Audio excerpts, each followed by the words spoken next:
Well, it is almost time for the Great Minnesota Get Together, a big end of summer bash. Of course, a lot of food, a lot of rides, a lot of people. So naturally, things can happen, right? Attorney Chad Florin is back with us today to discuss the state fair and how to protect your rights should there be an issue. Chad, thanks again for being here. Of course. This is an interesting situation because there are so many entities involved in a state fair.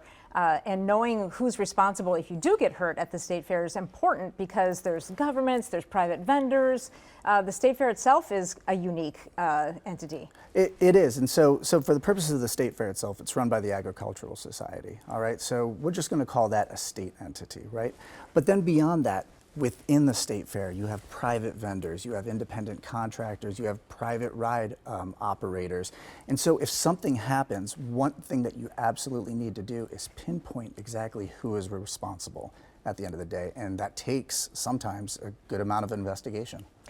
Could you even pursue something for something like foodborne illnesses? Or, I mean, what kind of things can you even pursue? Okay, so let's just talk generally. If you are injured at the fair, depending on if there's a hazardous condition that they knew or should have known about, right, then you can pursue that.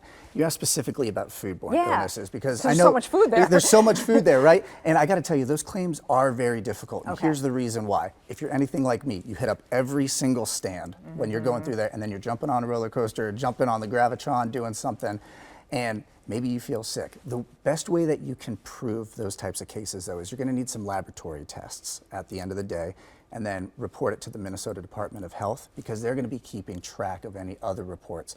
That type of evidence will really help you in that situation. Slipping, falling, getting hurt on a ride? Slipping, falling, falling off of a roller coaster. We have cases where people have been thrown from roller coasters in the past, where chains have broke on those swings, and then just generally falling down over cords, cables, spills that are present. And I assume that we're talking a major injury, right?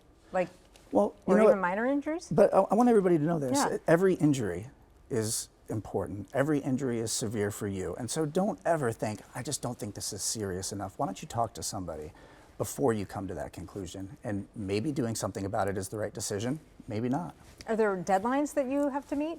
There are deadlines. So if you're dealing with the fair, you have 180 days to put them on notice. But for these individual contractors and vendors, you have a longer time period to actually bring a claim against them. All right, Chad. We love the state fair, though. We don't want anyone to get hurt at the state fair. No, have fun.